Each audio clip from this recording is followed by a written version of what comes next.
Good morning, everyone. We'll get started in just a moment, just waiting for a few more people to join this morning. So we'll give it 2 or 3 minutes and then we will kick off. Thank you.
For those that are just joining us, we're just giving people a minute or two to join and then we'll kick off shortly.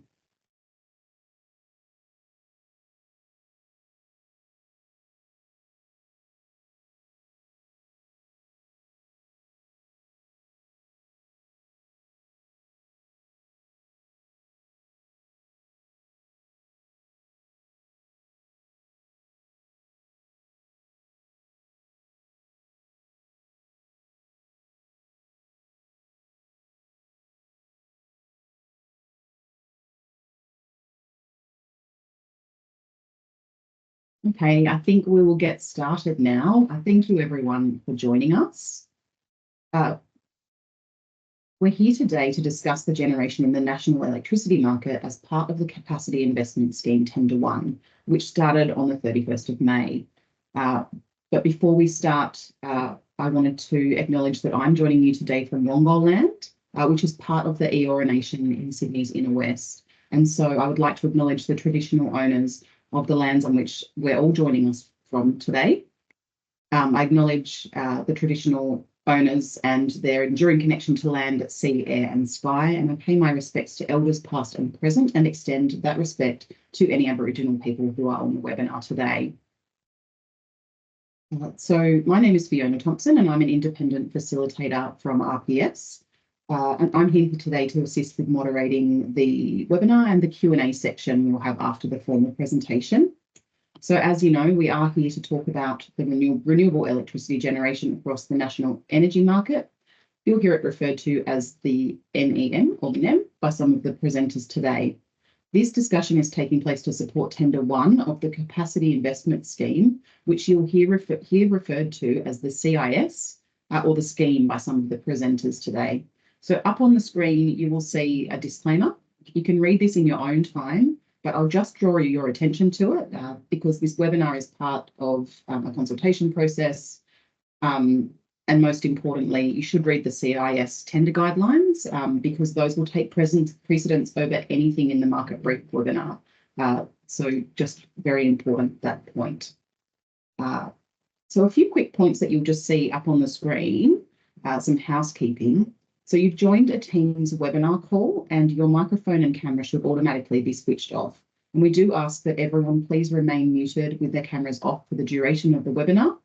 And we'll also be recording today's webinar and the recording's already started. We will publish a copy of the recording on the department's Consultation Hub website in the coming days.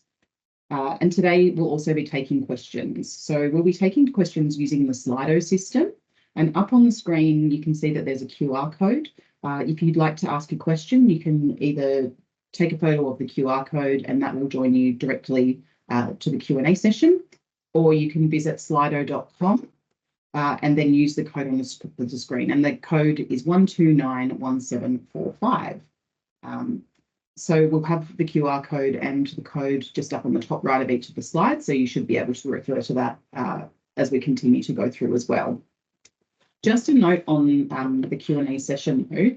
So there might be a delay in between when you type your question and when it appears in the questions box, and that's really normal. There's no need to ask the same question again. You can also mark yourself as anonymous if you would prefer for your name not to appear in the Q&A channel. We will be moderating the questions today because this is a really big group. I think we have around 650 people registered to attend.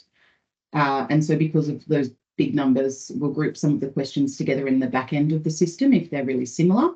That's what we'll do if the same question's asked more than once. And if you are interested in hearing the answer to a question that has already been asked, you can like the question, giving it a thumbs up in the back end of the Slido system. And this will help us to prioritise the questions during the Q&A at the end of the session if we get a lot of them. So I think I mentioned earlier that we are running the session as a Teams webinar. And the chat on the Teams webinar hasn't been enabled, so you won't be able to use that function. And we won't be able to respond to raised hands either. So a reminder, if you do have a question, please use the Slido. And if for some reason you're unable to access the Slido system, there's a number on the screen to text your question to, and the number is 0425 413 902. So just a note on today's format. Well, we do have an hour and a half scheduled for today. We are expecting to wrap up the formal presentation within about 45 minutes. And then if we do answer all of your questions, we'll try to wrap up early too. So today's presenters bring a wealth of experience in planning for Australia's energy future. I'm joined by representatives from the Department of Climate Change, the Environment, Energy and Water, or DECU, the Commonwealth DECU, and from AEMO Services Limited. So I'll ask each person to turn their camera on and give a wave when I call them out. So first up, we will hear from Matt Bryan, Head of Office for the Office of the Capacity Investment Scheme. Matt is an experienced leader in the Australian Public Service who has worked for over 20 years in Treasury.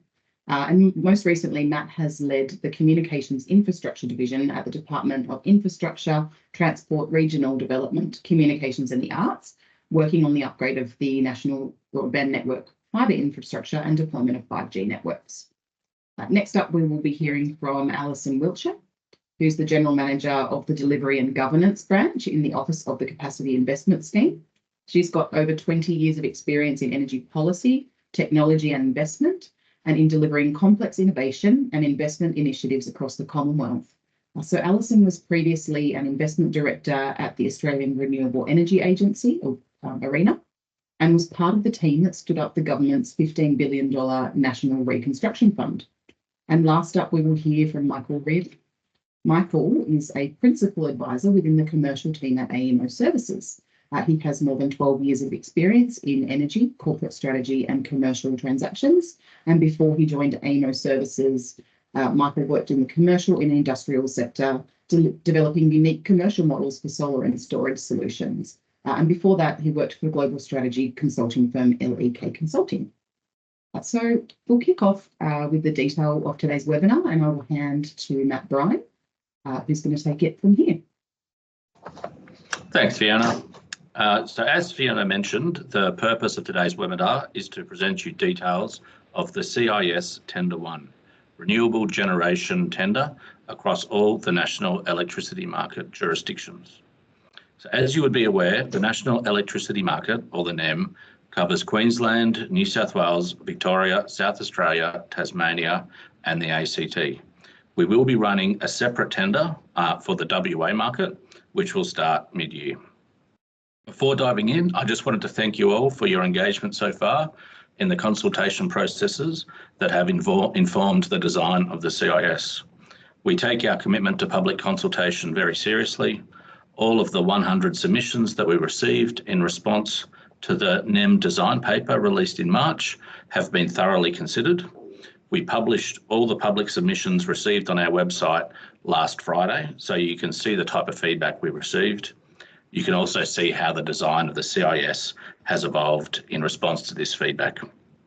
We received feedback from a range of stakeholders, including industry, local content providers, community and First Nations groups. Today, our goal is to give you a snapshot of the key issues and information for those interested in participating in the scheme. We will cover an overview of proponent and project eligibility, the tender process, key points and dates to remember, and an overview of the merit criteria. Can we jump to the next slide? We are excited to announce that Tender 1 for NEM generation officially opened last Friday, 31 May. This marks a significant step forward in our progress with the CIS. The tender guidelines contain all the essential information needed for participation, and they were also published last Friday. Make sure to thoroughly review these guidelines to understand the requirements and expectations. Please note that registration is mandatory for participation in the tender process. Ensure your registration is completed before the deadline, which is 5 p.m. on 19th of June. It is crucial that you review the eligibility and merit criteria outlined in the guidelines and align your approach accordingly to increase your chances of success in the tender. Next slide, please. This slide provides some background information about the scheme and its objectives.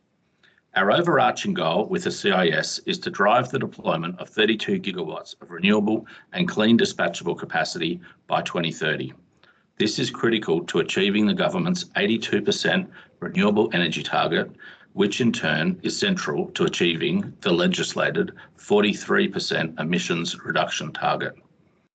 In Tender 1, we aim to deliver 6 gigawatts of renewable capacity across the NEM, with specific sub-targets for each NEM jurisdiction to ensure balanced deployment.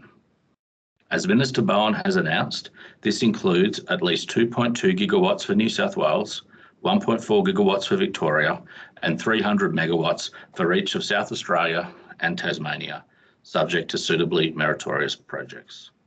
The remaining 1.8 gigawatts of generation capacity will be allocated to the most meritorious remaining projects, including projects in Queensland or ACT. These minimum allocations, as I said before, important to keep in mind, they are subject to the availability of suitably meritorious projects. The targets are ambitious, but we will need to move quickly to meet our 2030 targets. We've received a great deal of interest from the finance sector and from project proponents across Australia, and this gives us confidence we'll have a good volume of meritorious proposals. We also note that projects from Central West Orana and Southwest Reses will be able to participate in this type of scheme for the first time. The response to the ongoing Victoria South Australia dispatchable tender also reassures us that there's a strong level of interest in this tender. Projects aiming for a commercial operation date of December 31, 2028 or earlier will be given higher merit. Again, this is important to incentivise timely project completion, which will help meet our capacity goals more swiftly. Next slide, please. As you can see on this slide, we've established an indicative tender timeframe for Tender 1. Stage A of Tender 1 officially opened on 31 May. Proponents can now begin preparing and submitting their initial project bids. The deadline for submitting Stage A project bids is 5 p.m. on 1 July. Please ensure all necessary documentation and proposals are submitted by this date and time. Invitations to submit Stage B proposals will be sent out in August or September 2024. Please note, these dates are indicative and may be subject to change. Final dates will be communicated via the online portal along with specific times. The closing date for Stage B submissions is scheduled for September or October 2024. Again, keep an eye on the online portal for the exact dates and times. The outcomes of the tender processes are expected to be announced in December 2024. We look forward to sharing the results and moving forward with the successful projects. Now I'll hand over to our next presenter, Alison Wiltshire, to take you through the eligibility and merit criteria for this tender. Thank you, Matt. It is important for you to familiarise yourself with all of the eligibility criteria, as you will need to satisfy each of them, as Matt indicated earlier, but I'll call out just a few important ones here today. First, projects must generate electricity from a fuel source that is an eligible renewable energy source and be at least 30 megawatts of capacity. Projects that use native forest wood waste are not eligible. Also, to ensure that we're funding projects that need Commonwealth support, projects must not be in receipt of similar government revenue underwriting. I encourage you to read eligibility criteria 12 carefully, as it also articulates a range of government support that is allowed, such as non-concessional funding by the CEFC or grants from any other Australian government or a state and territory government. Next, as the Capacity Investment Scheme aims to encourage new investment, eligible projects must not have been committed or existing in the AEMO Generation Information page published on the 29th of January 2024, unless it is an expansion project to an existing storage or generation asset, or the project involves the addition of new storage or generation assets to existing shared infrastructure. There is a carve out that you'll notice to the criteria for New South Wales projects to ensure consistency with the Electricity Infrastructure Investment Act in New South Wales. So far as New South Wales projects are concerned, they must not be identified as committed or existing before the 14th of November 2019. I know in recent times we have had a question about this, so I think I'll just head that off now. There has been some questions on whether projects in New South Wales are allowed to be electrified since that date, and the answer to that question is yes. Another important criteria is that the project must be registered or must state in its application that it intends to register with AEMO for the central dispatch process under the National Electricity Rules in relation to a region in the NEM. The last criteria I'll highlight is that the project must have received a project assessment decision from the relevant planning authority under the applicable state or territory legislation, or alternatively, if the project assessment decision is not required, the proponent must have lodged a development approval application under the relevant state or territory planning legislation. There's quite a lot of detail on each state and territory in the guidelines, so I encourage you to read that. As you can see on the screen and outlining the guidelines, there are a range of other eligibility criteria that must also be satisfied. Once you have satisfied all the eligibility criteria, your bid is then assessed against the merit criteria. Bids are assessed against two distinct stages, Stage A, and then if you are invited to progress, Stage B. The broad-ranging assessment process used for the Capacity Investment Scheme aims to select projects that represent overall value for money for the Commonwealth against all of these merit criteria. At Stage A, we're focusing on your project's contribution to system reliability and system benefits. Merit Criteria 2 looks at your project deliverability and ability to be operational by the COD target date. Merit Criteria 3 seeks information on organisational capability to deliver the project and assesses the track record, capability and capacity of the proponent and any of your partners. Merit Criteria 4 will assess the proponent's approach to engagement strategies and understanding First Nations communities, engagement strategies and understanding of the broader stakeholders and local communities, and benefit sharing initiatives. To support your claims against these criteria, we do require a range of supporting information. To help you with that, I encourage you to refer to page 21 of the guidelines, where there's a very helpful checklist that outlines everything you need to attach.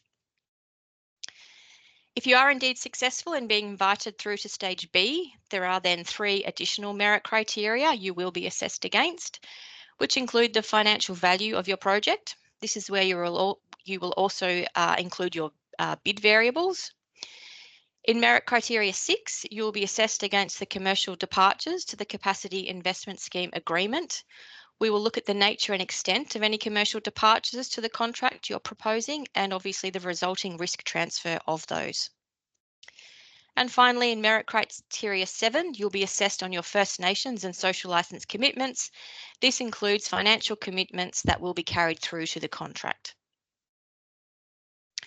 Just a reminder as well that following the merit assessment of projects, there is a third stage to the assessment projects, which is due diligence. That gives us an opportunity to check any outstanding issues or concerns.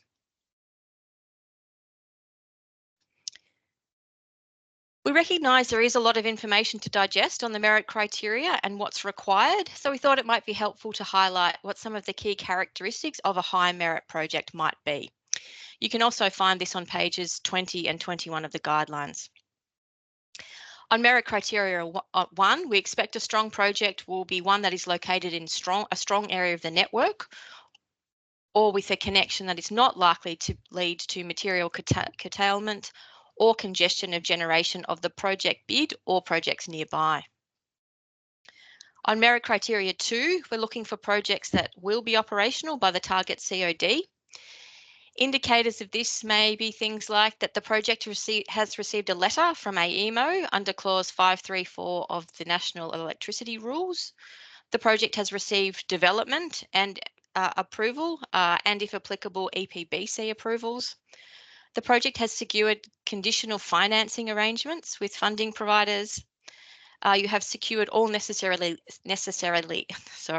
tripping over my own words today, all necessary land tenure rights for the project and connection route. Also looking for the project to have executed a contract or a term sheet with EPC contractors and or relevant OEMs. In relation to merit criteria 3, we would like to see demonstrated track record in comparable projects to give us confidence that you can deliver, and a thorough understanding of the skills and experience required to deliver the project, with a strategy towards how you will procure those skills outlined.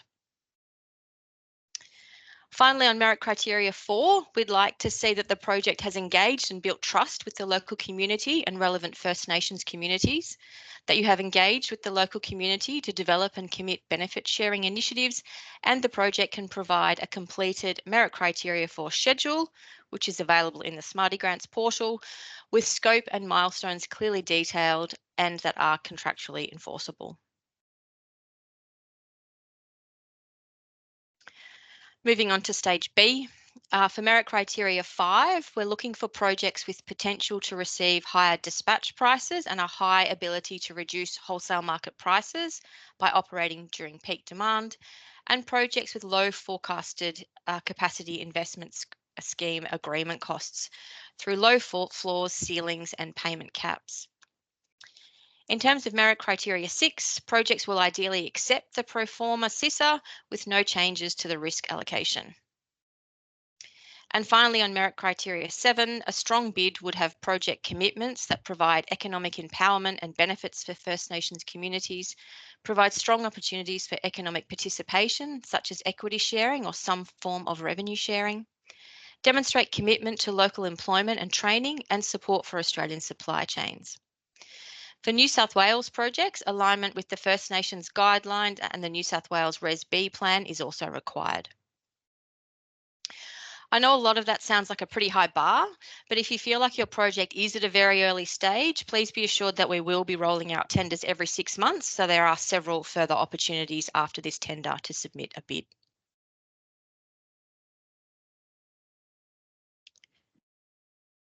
Just moving on to social licence commitments. As I'm sure you're all aware, the Australian government expects that as the energy transition develops, genuine and long-lasting economic and social partnerships will emerge between the clean energy industry and communities to better support and seize the opportunities of the net zero economy. In rolling out the capacity investment scheme, we're very committed to enabling greater economic opportunities for First Nations communities and local communities, as well as improving employment opportunities, shared community benefits, and development of Australian supply chains. All of those reasons are why we have assigned a strong merit weighting of 25% to both merit criteria 4 and merit criteria 7. An important reminder at this point is that projects assessed as having low merit against any individual merit criteria, including the social licence criteria, may not be further assessed and may not be progressed to the financial value shortlist. As I noted earlier, the capacity investment scheme is looking at well-rounded projects that are value for money against all the criteria.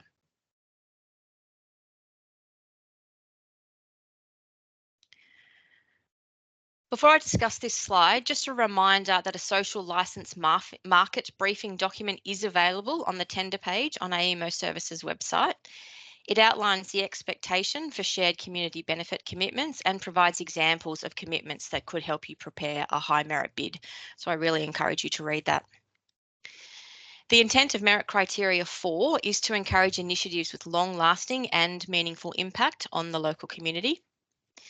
As outlined on the screen, some examples of what we're looking for there are opportunities for local community to co-invest in the project, New approaches to electricity access schemes, for example, where local communities benefit from lower prices or greater energy security. Evidence of commitments to minimise adverse environmental impacts and maintain high biosecurity standards, and demonstration of commitments to share benefits that exceed the minimum requirements of state or local government development and/or planning approvals processes. These are just some examples. We recognise that all communities are different and have different needs, but what I really want to underscore here is that we are after real, meaningful and tangible benefits. So on merit criteria 7, this slide is quite dense in terms of what we're looking for under merit criteria 7. As I mentioned before, the guidance is also, this very guidance is also in the social licence market brief.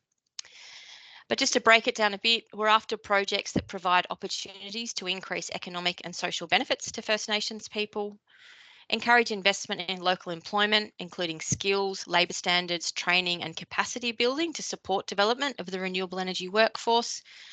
And we want to incentivise projects to actively source local content to promote local supply chains. There are lots of examples included, but just to call out a few, projects that establish ownership, revenue sharing and or energy offtake agreements for First Nations groups, collaboration with First Nations employment services for workplace hiring and management, evidence of workforce agreements between proponents and organisations that commit to high standard approaches to employment conditions, qualifications and training, and also prioritising sourcing from local suppliers or investing in local manufacturing capability building. A reminder for projects in New South Wales, you must take into account the First Nations guidelines and the New South Wales Res B plan when developing social licence commitments under merit criteria 7. These requirements can be found in Table 7 of the guidelines and include minimum requirements on supply chain inputs, employment skills and knowledge transfer, and First Nations participation. For non-New South Wales bids that can demonstrate commitments similar to those outlined in the New South Wales Res B plan, they may be found to be of higher merit.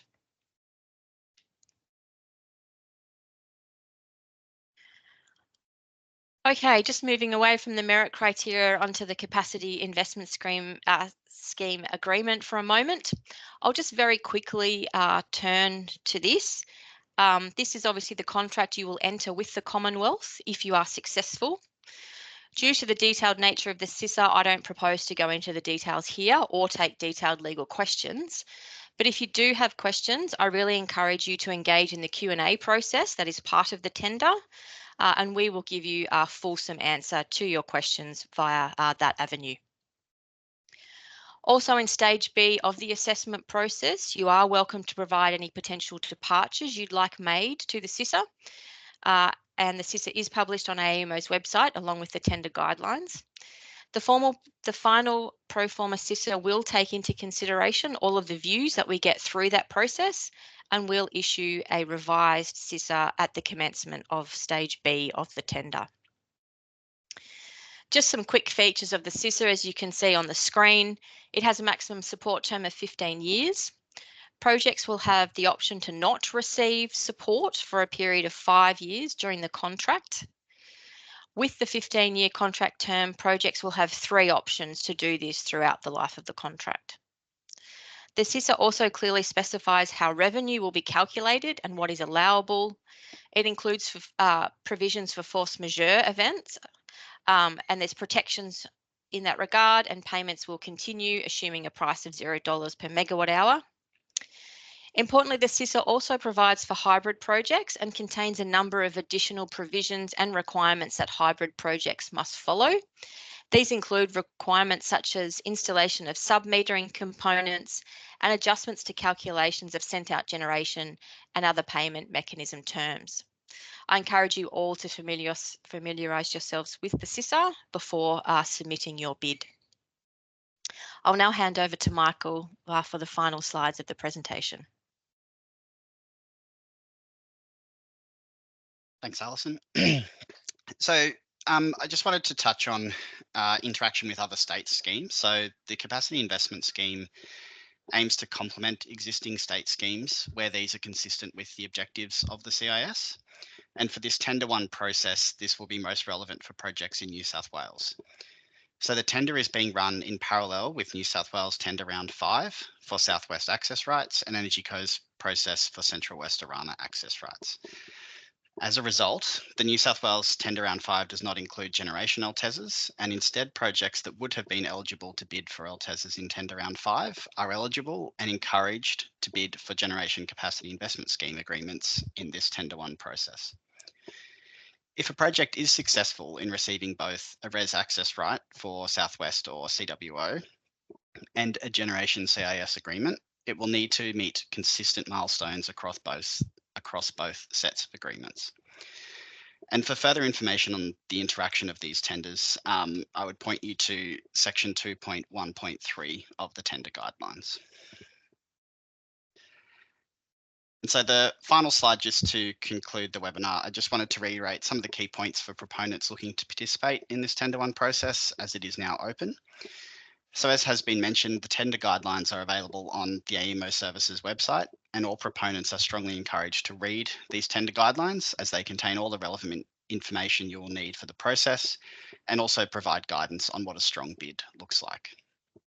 Once you've registered in the online platform, a project bid form is assigned to you, and you must complete this bid form and provide the returnable schedules and relevant attachments to submit your project bid. The draft Capacity Investment Scheme Agreement is also now available to download on the AEMO Services website. And as part of your project bid, you have the opportunity to provide indicative departures to this agreement. These departures are not assessed in the project bid, and instead they will be considered as part of the finalisation for the document before financial value bids commence. And the final reminder that we've touched on, the Q&A process is now open, so you can submit questions through the online portal once registered. And without revealing any confidential details or details of the proponents, we'll be making these responses available to all registered proponents and also publishing on the AEMO Services website.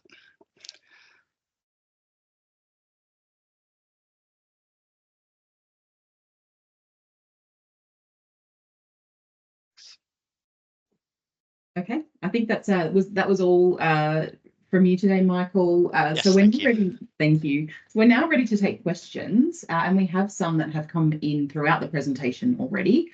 So we'll do our best to get as many questions as we can today. So joining us for the Q&A session, we have our presenters. So we've got Matt, Alison and Michael joining us. But in addition, we also have Salim Mazzouz and Matt Stocks, both from DQ, and they're subject matter experts and can add some additional detail for particular questions. So don't forget, you can join the discussion by following the QR code on the screen or by visiting slido.com and entering the code 1291745.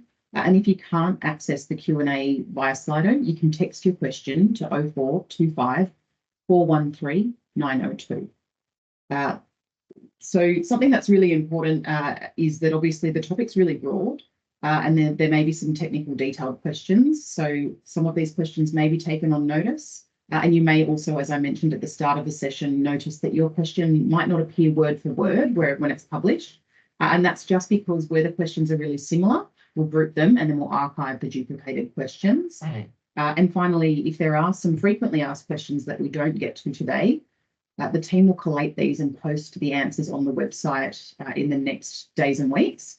So make sure that if a question you want answered is asked, please give it a thumbs up in the back end of the Slido system in the Q&A function, because we'll answer the most popular questions first.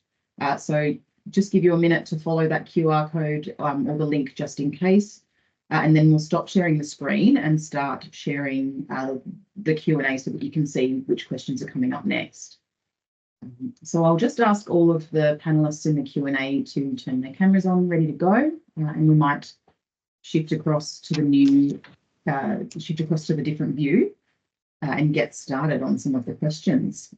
So the first question is for Matt Bryan, and it's a very well-liked question, 20 likes so far. The question is, why does Queensland not have a minimum capacity in the auction? Yeah, thanks, Fiona, and thanks for the question.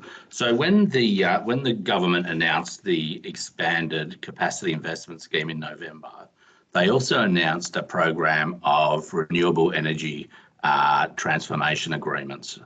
So that's a series of bilateral negotiations with the states and the territories, looking for them to remove non-market barriers that are going to be important for us to address to hit our 2030 targets. So the negotiations with the states are all a little bit different, as you'd expect, but the types of issues they're touching on are environmental approvals, planning approvals, measures to secure social licence, measures to improve workforce, guarantees around maintenance of efforts, measures around securing reliability during the transformation. Those negotiations have been really successful, surprisingly collaborative in my view, and we've made a lot of progress very quickly, and we were able to get into a position where the Commonwealth was comfortable securing an allocation for most jurisdictions. Now, while the negotiations with Queensland are going well, we're not quite at that position yet where we were comfortable giving them a RETA allocation for this auction. Hopefully we'll be in a position to do that for the next auction. However, Queensland projects will of course be able to compete for the remaining 1.8 gigawatts of renewable energy that's unallocated, and which will be allocated to the most meritorious projects. ACT projects will also be able to compete with that, as well as the other NEM jurisdictions. Yeah, back to you, Fiona. Fantastic, thank you. So what I can see here is that there's a lot of interaction with this Q&A, which is fantastic. I will just clarify as well. So after we finish with the Q&A today, you'll see we'll be providing some contact details and things. But I did mention that the Q&As and the frequently asked questions would be posted on the website at the conclusion of the webinar. But just to clarify, they'll actually be posted on the AEMO Services CIS webpage, which we'll be sharing at the end of the session. So the next question is for Salim. And the question is, why is the price floor ceiling for winning tenders not disclosed? The industry would benefit from transparency. Thank you very much for that question.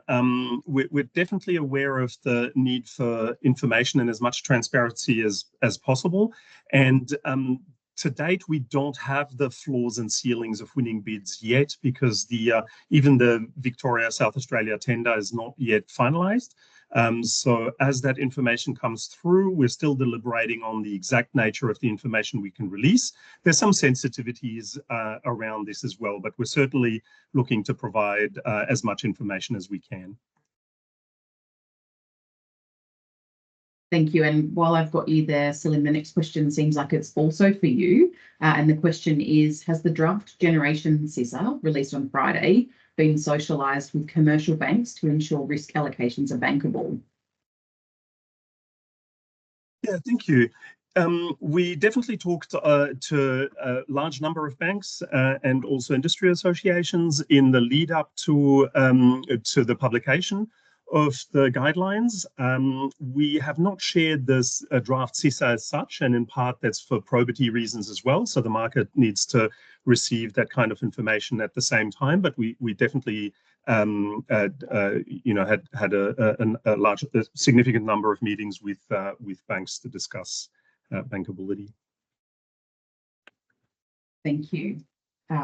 We're getting through this very quickly. I wonder if we'll manage to get through all of them today. The next one is for you, Alison, and the question is about wholesale contracts. So wholesale contracts are deemed ineligible now for receiving a contract price less than the annual floor. Previously, this was encouraged. Why has it changed? Thanks, Fiona. That's a very good question. This has been an oversight on or an error on our part. That was not supposed to be that way. So just for everybody's information, we will tidy up that in the CISA, and we will reissue a revised contract on the website, hopefully by the end of today. But as I've said previously, if you do have any issues or concerns or questions on any of these things, please do put in a Q&A at any time as well. Thank you so much. And then over to you, Michael, for a question about hybrid projects. So are hybrid projects eligible to participate in the CISA tender? Yeah, thanks. Great question. So the answer is definitely. So hybrid projects are encouraged to participate in the tender. And there's some information outlined in section 2.2.1 of the guidelines to provide more details, but it is acknowledged that hybrid projects may be able to provide additional benefits and value over non-hybrid projects, and so they may be assessed as high merit in the process. And so we encourage hybrid projects to participate. And I just wanted to call out as well, proponents with hybrid projects should familiarise themselves with the relevant sections in the guidelines I mentioned and note the difference between submitting an assessed hybrid project bid and a non-assessed hybrid project bid. So that's a key consideration to make when submitting your bid for a hybrid project. Thanks. Thank you. No worries. So the next one is back to Alison. And then the one after that we've got for you too, Alison. So the first one is to be considered for each tender. Would you need to register for each tender or will you only need to register for one? Thanks, Fiona. You do need to register for each tender. Certainly at this point, things may evolve over time, but we would like you to register for each tender, noting that we may make some improvements along the way or some changes along the way if needed. So it won't just sort of be a set and forget. Having to register each time also allows you to improve your bids if you're unsuccessful as well. Thank you so much. So the next one I think is back for you, Slim. And the question is, some schemes are known to support project debt components only of projects. Is this tender looking for a similar approach? Thank you for that question. No, look, we're highly tuned to the fact that the electricity market is subject to significant change and uncertainty, and that the CIS is seeking to bring in a lot of additional generation capacity. As such, we're prepared for a range of bidding strategies and levels. We expect proponents to bid at a price that's competitive, but also sufficient to allow projects to operate sustainably in a low-priced environment. So I suppose depending on the quality and mix of projects on offer, the CIS may underwrite floor prices that potentially cover both debt and equity components to facilitate project development. Thank you so much. And so I think the next one is for Michael again. Will an ESU type simulation be used to quantify a project's contribution to reliability? Will this be done in stage A, MC1, or B, MC5? Yeah, thank you for the question. So the projects are assessed on a number of factors, including their contribution to reliability, their additional system services, and their overall value in the market. And so we have outlined in MC1 that we may consider certain publications on modelling, such as the ESU or the ISP published by AEMO. And some of the modelling in MC5 will also consider market benefits and contribution to reliability. Thank you so much. And we'll go back to Salim with the next one, which is that some schemes are known to support project debt components only of projects. I feel like did we answer this one already? Is this tender looking for a similar? Yes, we did. We did, yeah, it just hasn't been archived yet. So then we'll just pop across to Alison. And the question is, why has the early termination payment increased significantly versus the capped amount adopted in the pilot SA-VIC CIS tender? Thanks, Fiona. They are different tenders, so different technologies and types of projects. So we do have different early termination payments. Just like with the SA-VIC tender, so obviously many people on this call are familiar with that. Please put in your departures if you have any concerns with things like the termination payments. What happened last time with the VIC SA CISA is that we did listen to all of the concerns that people had and take those on board. And those of you who are familiar with the process would know that we did issue a revised CISA that I think many people were more happy with than the original document that was put out. We do aim to both get to a situation where the project is both advantageous to you and it's bankable, but also at the same time protects the Commonwealth and our interests. So that's really our intention when we develop the contracts. But as I've said, would really like to hear any concerns or issues that you have with any terms or clauses of the contract. So please put those in as part of the departures in stage A of the tender. Thank you. Alison, we're going to stick with you for now. The next one is around, can you please specify what is meant by committed projects prior to 29th of Jan 24, which will be excluded? So I think in this, what committed is that it is in the AEMO document on as of the 29th of January 2024. So if you appear on that list, it is outlined in the eligibility criteria a little bit more fulsomely, so I'd encourage you to look at that. But it's really that if your project is not included on that list. Thank you so much. I'm noticing some of these, the Q&As aren't archiving quite properly, so I might just get those archived really quickly. Alison, we've already answered the one around the termination payment, or is that a different one? So then the next one that I've got over on my screen is around eligibility criteria 13, and the question is for Michael. Michael, there's no mention of carve out for New England Res. Can projects in the New England Res bid into CIS yet? And if not, when will they be eligible? Yeah, so the way that we've, this has been put together for this tender one process is that projects to be awarded a generation capacity investment scheme agreement through this process require an access right to connect to the network for either Southwest or CWO Res in the current processes, and there will be sunset dates for complying with these requirements in the agreements, and they'll be aligned between the two. So future tenders will enable other reses to participate once the access right process is confirmed and the timings are known. Great, thank you so much. We'll go back to Salim with the next one, which is about wind projects. So Salim, will wind projects be competitive? Yeah, we expect so. So we expect wind and hybrid projects as well to be competitive under the merit criteria that we have. Compared to a straight solar project, for instance, wind is likely to provide higher benefits, for example, in terms of contribution to reliability. The other thing to bear in mind is that when determining value for money, the Commonwealth is looking at the expected support costs, not just the expected cost per megawatt hour of a project. So the overall expected cost of supporting a project will be assessed based on a number of electricity market modeling scenarios, and will include projects that,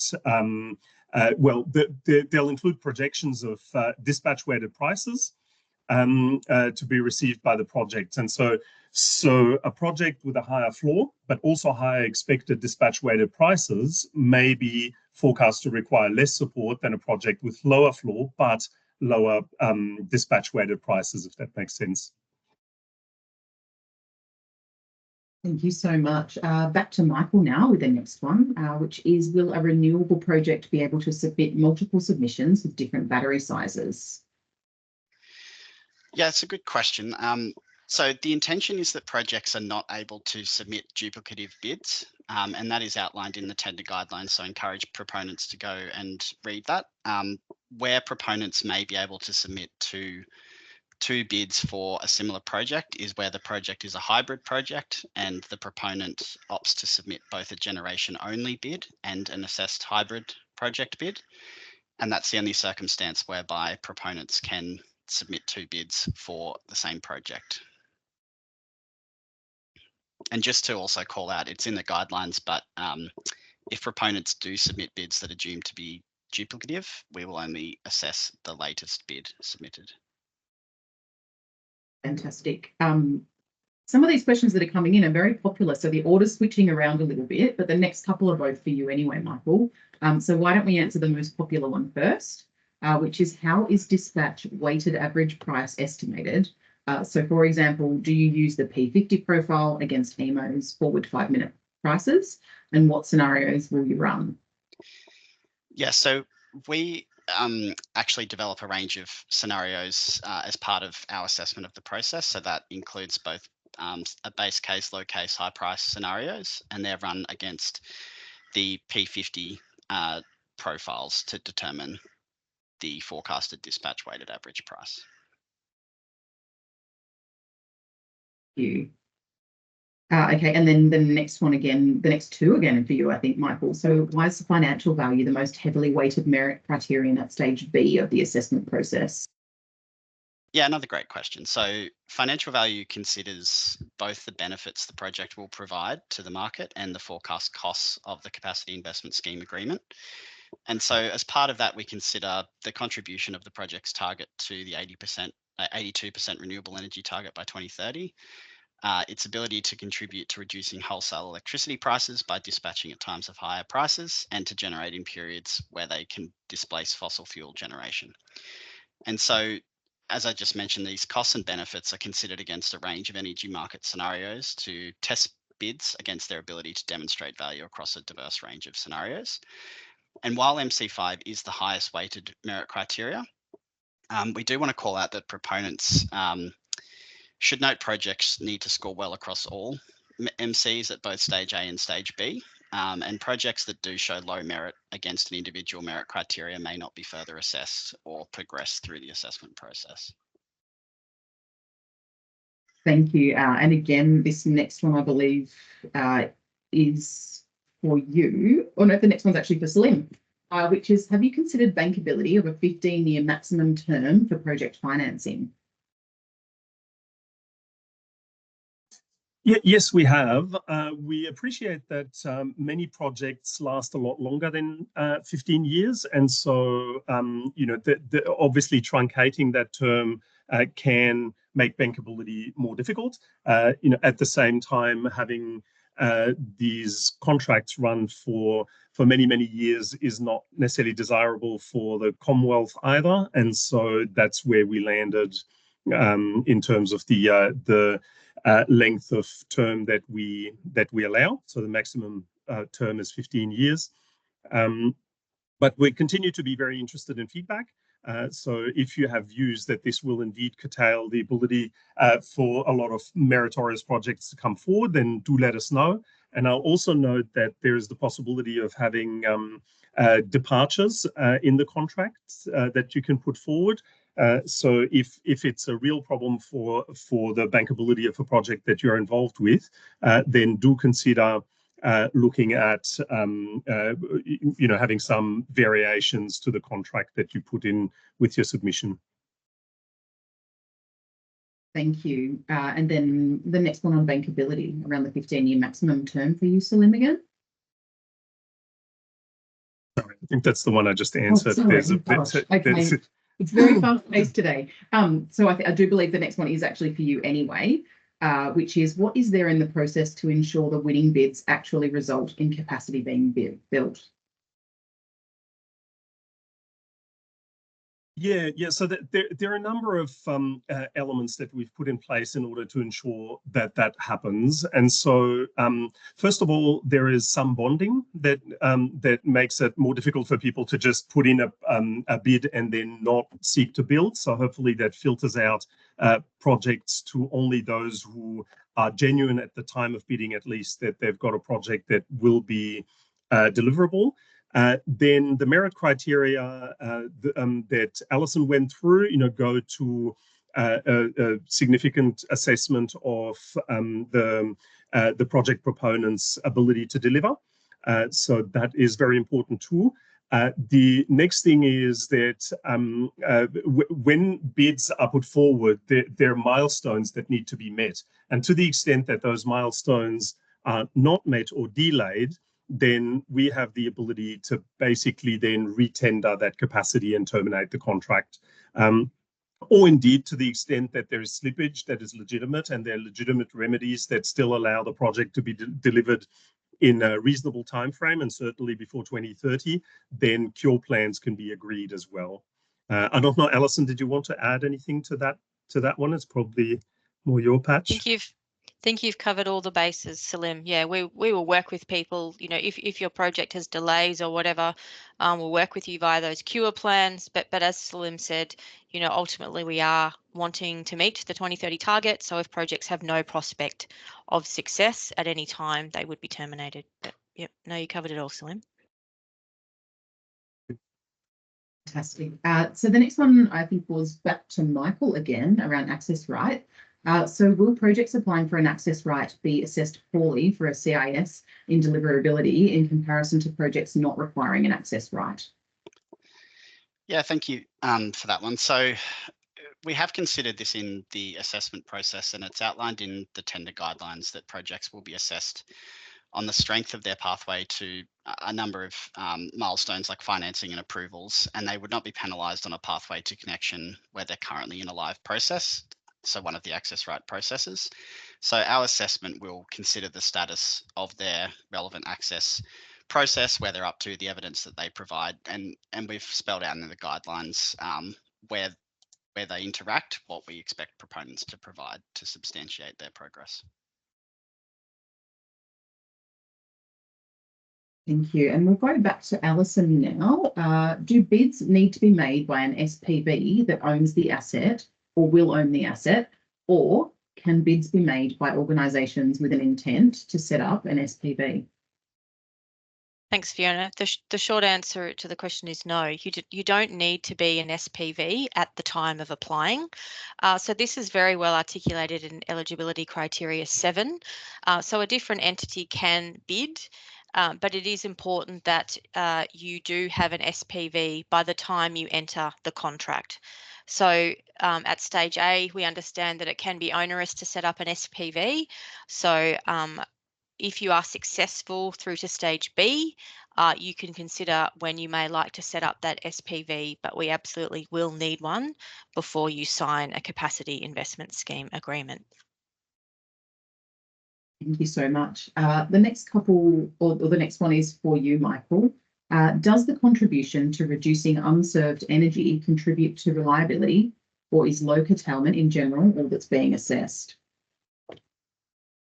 Yeah, thanks for that one, Fiona. So as part of the assessment, both MC1 and MC5 that we touched on earlier, so both reliability and curtailment, or contribution to reliability and curtailment, are assessed separately. So they're both considered as part of MC1 and MC5.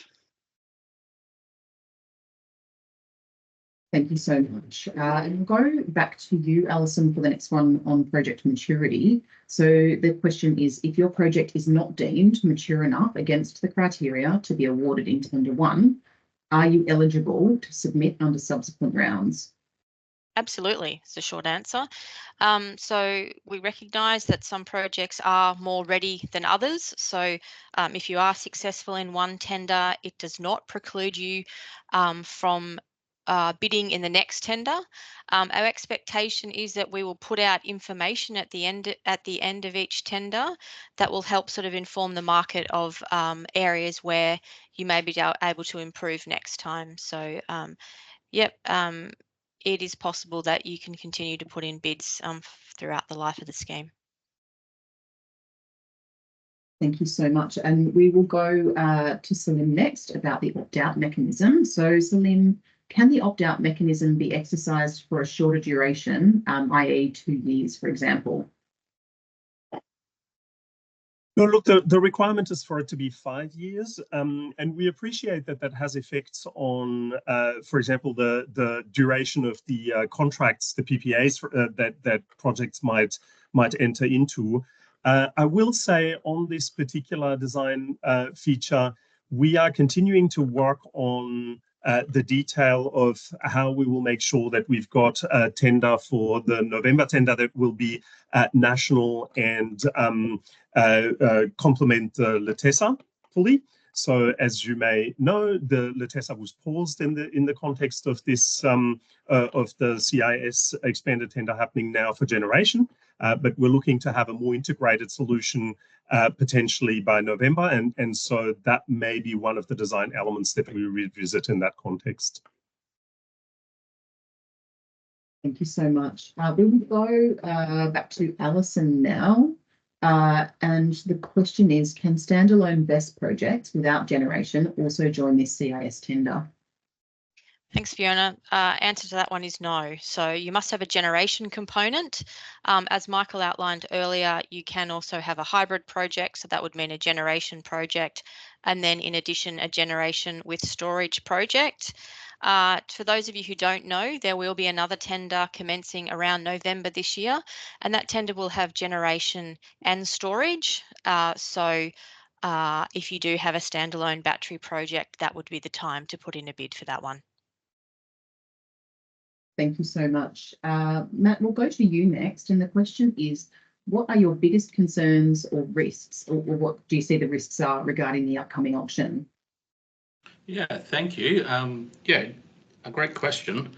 So I guess, look, one risk that is front of mind at the moment is that, we get the right number of applicants coming in. It'd be disappointing if, we didn't get many applicants for the product. On the other hand, as Alison mentioned earlier, this is a 3-year program of 6 monthly auctions. We also don't want to get flooded. We don't get too many applications because it'll slow down the process. So that's one thing, we're thinking about. Have we been clear enough with our messaging, clear enough with the product that we get the right amount of bids in? A lot of thought's gone into managing the risks around the design of the underwriting product. We're keen that it support the as many market models as possible. And we've tried to design provisions around related party transactions and eligible wholesale contracts with that in mind. But, with any scheme of this magnitude, it is going to have an impact on the market. So, we'll be keen to continue to engage with industry to manage the risks around that. We were also worried that the scheme wouldn't work for investors. So we've had a number of conversations with the banks and lenders just to really understand what they needed to see in this product. I guess a third sort of risk is the risk that came up earlier, that we offer these underwriting products and for various reasons the renewable energy capacity isn't delivered on time.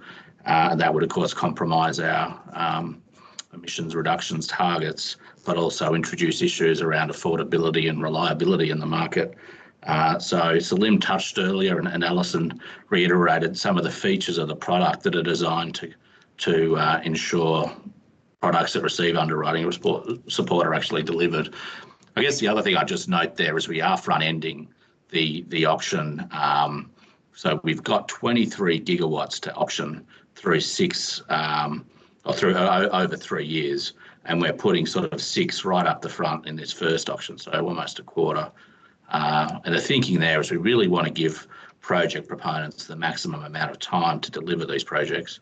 But to be frank, if projects aren't proceeding, we've got the flexibility to terminate the contract and reissue that capacity, within the 3 years. And the final sort of risk that, we spent a lot of time thinking about was the complexity of delivering this tender process. And I sort of take a lot of confidence from the quality of the ASL colleagues. So you've got Michael, Nadia on the line, working with them close through the VIC SA process, working with them in the design of this auction, sort of really given me a lot of confidence that we've got a high quality tender delivery partner. And within the department ourselves, we've brought in a lot of expertise, growing the team from 16 people in November on track to 53. So look, a number of risks there that we've spent a lot of time thinking about. Definitely not purporting to have successfully solved all those problems. I expect the product and the approach will evolve over the 3-year life of the program, and we'll definitely look to learn as many lessons as we can from VIC. But to the extent we possibly can have conducted consultation to manage these risks, we've definitely done that. We've thought through the issues, and I'm excited to see what the tender brings. Thanks, Fiona. Thank you so much. Now, the next question is for Alison again. Why make all the proponents write hundreds of words on deliverability when you could just increase the bid bonds so proponents self-select to only bid if ready? Thanks, Fiona. Yeah, fair question. Good question.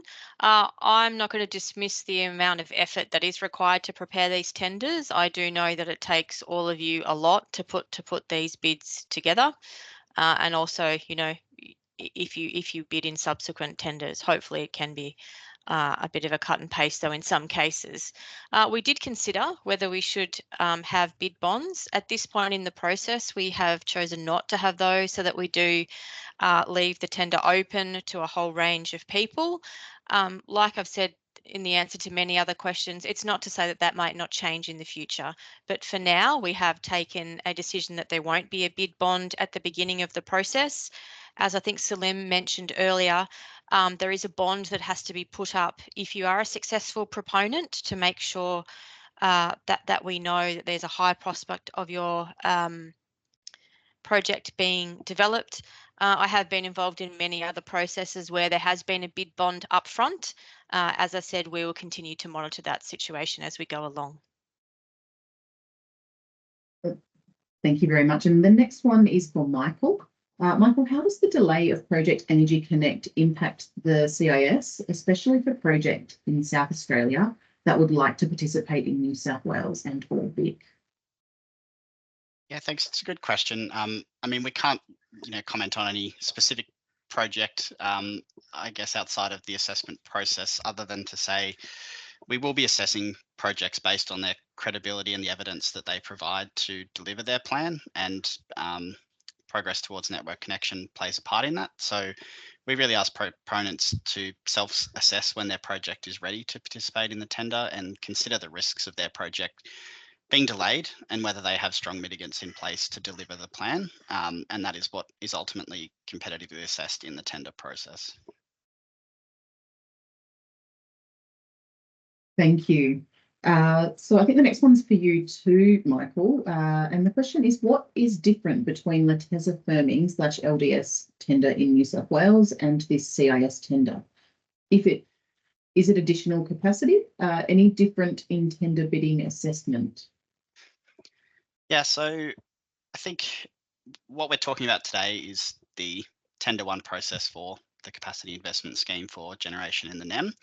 And so it's being run in parallel with the New South Wales Tender 5 process. That Tender 5 process is part of the New South Wales Energy Roadmap, and that is tendering for LTESs, so long duration storage, along with the Southwest access rights. CWO is also running a separate process. Energy Co is also running a separate process for the CWO access rights at the same time.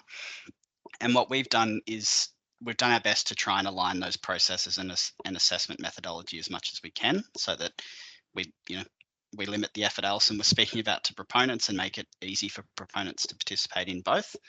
Yeah, and I think that's what we can really say at this point.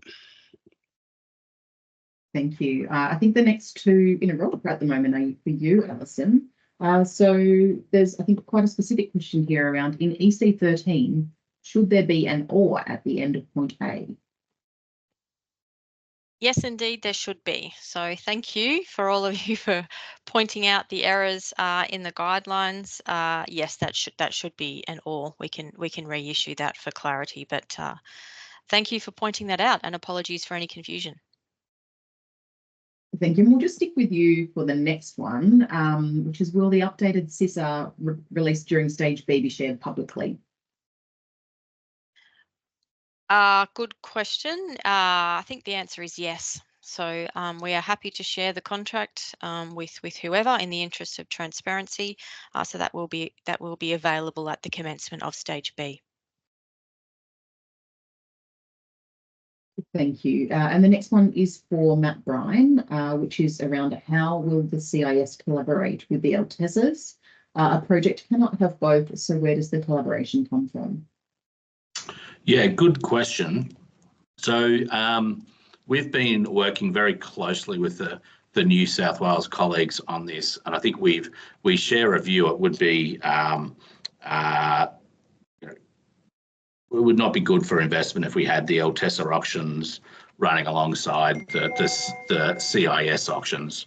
It'd be quite duplicative for industry and confusing for foreign investors looking into Australia.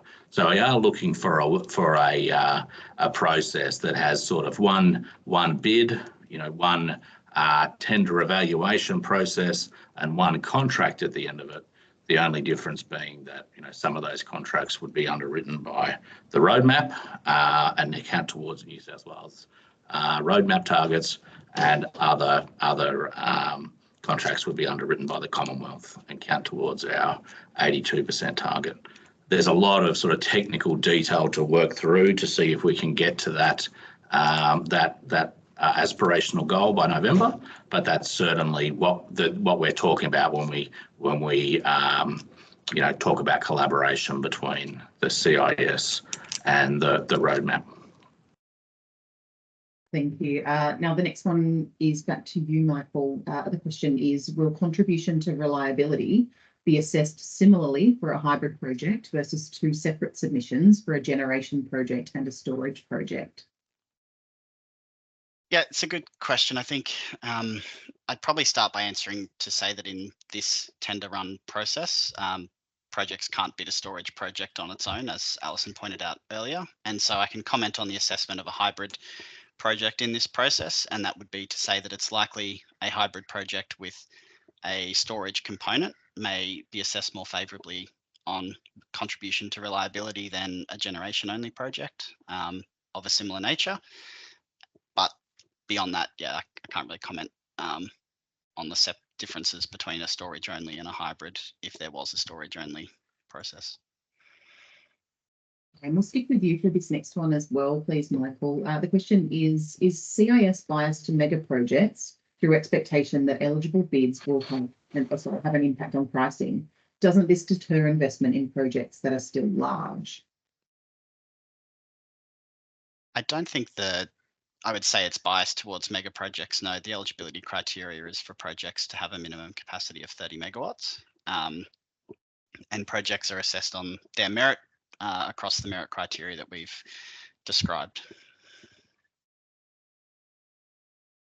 I don't know, Alison or anyone, if you want to add anything further to that, but. Salim might have something to add. No, I think that's. Sorry, didn't have anything to add and was a little bit slow with my finger. Sorry, I dobbed you in. That was harsh of me, wasn't it? No problem.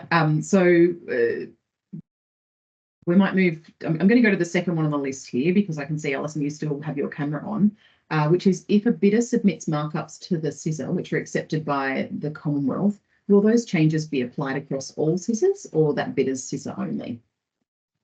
Thank you. Yeah, across all CISAs. So I think, as I briefly touched on earlier, our intention is to, in an ideal world, everyone would sign up to exactly the same contract, and that is what we will be trying to achieve. We do recognise that there are specific circumstances for proponents, but if we do make a change based on all of the comments and the proposed departures that you have put in at stage A, and we do accept them, we will flow that through to the CISA as a whole. Thanks, Fiona. Thank you. We'll go back to Salim with this next one, please. And the question is, given there is a need to promote a strong energy mix in Australia, will DQ consider technology-specific tenders?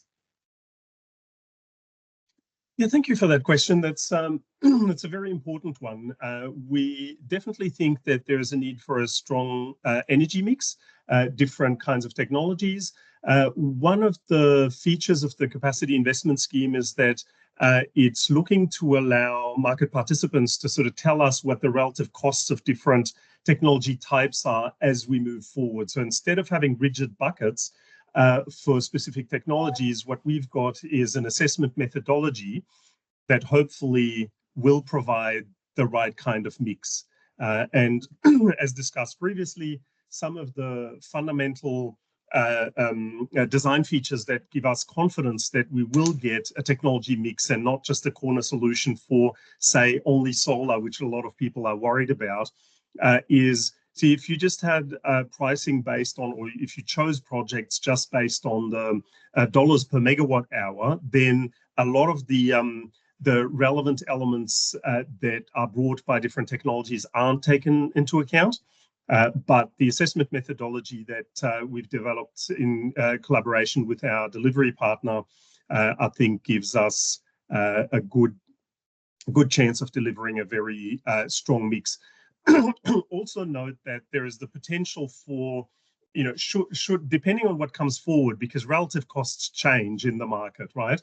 So depending on what comes forward, we might find that we adjust over time as well.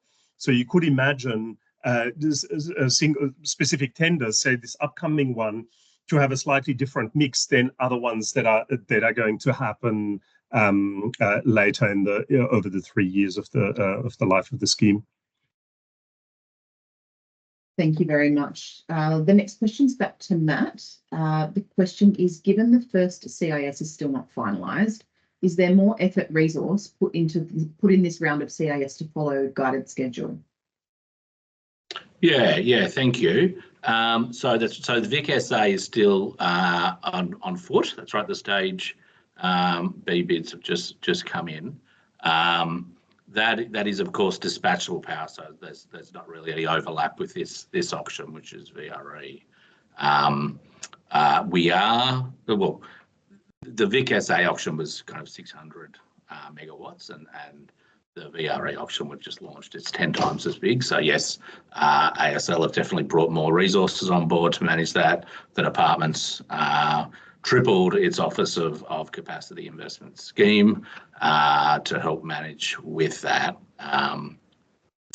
It is like one thing we did canvas in the design paper was the time frame for the auctions, and we were pretty upfront that the auctions are going to take 7 or 8 months to run. We can't really see a way of substantially shortening that at the moment without reducing the quality of the process, which we're not prepared to do. So we're running auctions that take 7 or 8 months, and we're running them every 6 months. So the reality is some of those project proponents that are invited to participate in stage B will have to choose, well, do I put a stage A bid into the following auction, or do I just leave all my eggs in the basket of the previous auction? We did ask industry, what was the preference there? Would you prefer annual auctions, or noting the 1 or 2 months overlap, would you prefer 6 months auctions? And you'll see from the submissions we received that were published last week, a pretty strong push from industry to keep the 6 month auctions, notwithstanding the overlap. And one of the messages I took from that was that there would be supply chain difficulties if we signed everyone up in sort of 3 big annual tenders. Everyone would be coming to the market in 3 big slabs at the same time. So just take that opportunity. The question said, well, are you allocating more resources? We certainly are, but the reality is we are going to have that 1 or 2 months overlap each auction that the industry are going to have to navigate. Thank you. Thanks very much. The next question is back to you, Michael. The question is, for the projects that are generation only but plan to add BESS in the near future, should the submission be considered as hybrid or generation only? Yeah, thanks for that one. So I will point back to section 2.2.1 of the tender guidelines, where there is quite a lot of information provided for proponents on hybrid bids, and also in the bid form itself. But I will say that, so projects can either bid as a generation project bid, a non-assessed hybrid project bid, or an assessed hybrid project bid and a generation project bid. That's the duplicate bid I talked about earlier. So an assessed hybrid project bid, where that's different, is that in the assessment process, we will assess the project's ability to deliver both the generation component and the storage component of the project. They will contribute to the financial value assessment as both storage and generation projects. And if successful, the proponent is required to contractually commit to develop and build both components of that project. Whereas a generation project bid or a non-assessed hybrid project bid, they won't be required to commit to build a storage component, and the storage component doesn't feature in the assessment of their bid. So that's the key difference. It's really up to proponents to make the decision as to how they wish to bid their project and how they wish to register their project. But the guidance is available in the tender guidelines. Thank you so much. Now we sort of just have time for a couple of more questions and answers. The next one is for you, Alison. So we'll see how many we get through, but we'll need to wrap it up in 5 minutes or so. So Alison, would a project's SISR be terminated in the future if there is a future delay in its res access, which means the CIS required 2030 COD date won't be achieved? Thanks, Fiona. That's probably quite a difficult question to answer because there's obviously lots of machinations around that. So as I've outlined before, in the capacity investment scheme agreement, there is a whole range of milestones that you need to meet in building the project. There are then things like cure plans. There are a whole bunch of other provisions in the contract. I think in that case, what would actually occur in reality is that we would work with you to work through some of those issues to determine what the outcome may be. We don't want to penalise people unnecessarily for things outside of their control, but it's quite hard for me to give a black and white yes or no answer right now, but we would absolutely work with you to try and resolve those issues and come to the appropriate landing. Thank you so much. So the next one's also for you, Alison, and it is, what will the quantum of bonding be at point of financial value bid submission? Will this be capped like the LTESA tenders? Thanks, Fiona. So there is actually no there's no bond that you have to put up with your stage B bid. The point where you have to put up a bond is once you are successful and enter the SISR. So that is indeed capped. The fee that we're using is $20 per megawatt in terms of the bond, up to a capped amount of $4 million.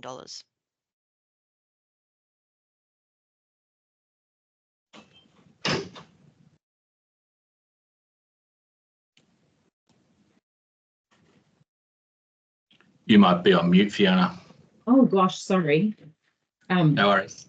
The next one is for Michael, and the question is a hybrid project only considered if it shares the same connection point as a generating asset? Yep, so this is a relatively straightforward one. It is defined in the tender guidelines, but a hybrid project needs to share the same connection point and be owned by the same special purpose vehicle. And that is in section 2.2.1 of the guidelines as well. Thank you. Okay, and then the next one is back to you, Matt. And the question is, with the CIS and LTESA auctions being merged, will the total CIS capacity supported be increased to cover the remaining LTESA volumes? Yeah. I think this comes back to the RETA negotiation process, the Renewable Energy Transformation Agreement negotiation process I touched on earlier. So one of the priorities for the Commonwealth is that states, maintain their effort to deliver the renewable energy transformation. We don't want the Commonwealth effort just to result in a reduction of effort or just replace from New South Wales to the Commonwealth. I think the New South Wales colleagues are alive to that, but there are also a number of practical issues they need to work through just to make a judgment about how much renewable energy can be delivered in New South Wales in the period up to 2030. So that is a live discussion and something we'll be talking to New South Wales about over coming months. Thank you so much. I think we might have time for just one more, and these two kind of keep switching around. The next one is for Salim, and the question is there any greater priority given to projects which are able to dispatch for longer durations, that is over 8 hours? Yeah, thank you. So I suppose it's related to the technology bucket question that we had earlier. And so we do not have buckets as such, but certainly the assessment methodology itself takes into account reliability benefits for one, and longer duration, depending on how it's modeled, can have additional reliability benefits. But the other thing is that generally a longer duration project will have lower cost to build, because some of the balance of system costs are less because they don't need as big a connection for the same amount of energy. So they can potentially save some money there. Of course, on the flip side, and this is the big problem for some of the longer duration projects at this point, the revenues are a lot less as well, because they can't enter into as much arbitrage, as well as some of the FCAS services and other services that that batteries can make money from. They've got less opportunity there. But so the assessment methodology itself allows for the longer duration potentially to come in as favorable. But that said, it's all about those relativities. And to be perfectly honest, at this point, if you're looking at something like 8 hours plus, my guess, and this is pure speculation, but my guess is that that it would struggle to be competitive with some shorter durations. But in principle, if you had a 1 hour battery compared to a 2 hour battery compared to a 4 hour battery, those curves in terms of less cost, right, versus on the other hand potentially less revenue, that's what you've got to trade off against each other as you're looking at your project, and to see whether it's likely to be chosen. Thank you so much. We are out of time on questions. I think we've actually answered more than 40 questions this morning and this afternoon, which is absolutely huge, the most we've done, I think, in one of these webinars. So thank you so much to presenters and Q&A team for being able to answer all of those. They were coming in thick and fast. And as we talked about earlier, for some of those questions that we either didn't get to or that were frequently asked, the team will prepare a list of frequently asked questions, and those will be posted to the AEMO services website, which is up on the screen at the moment. So as we've said, we've done the Q&As in the presentation today, and that's all we've got time for. So thank you so much again for joining us, and thank you to each of the presenters and to the Q&A hosts and to all of those of you in the audience that asked questions as well. As you know, this webinar was part of the Capacity Investment Scheme Tender 1, the National Energy Market Generation, and the details of where you can find out more information of the tender are up on the screen.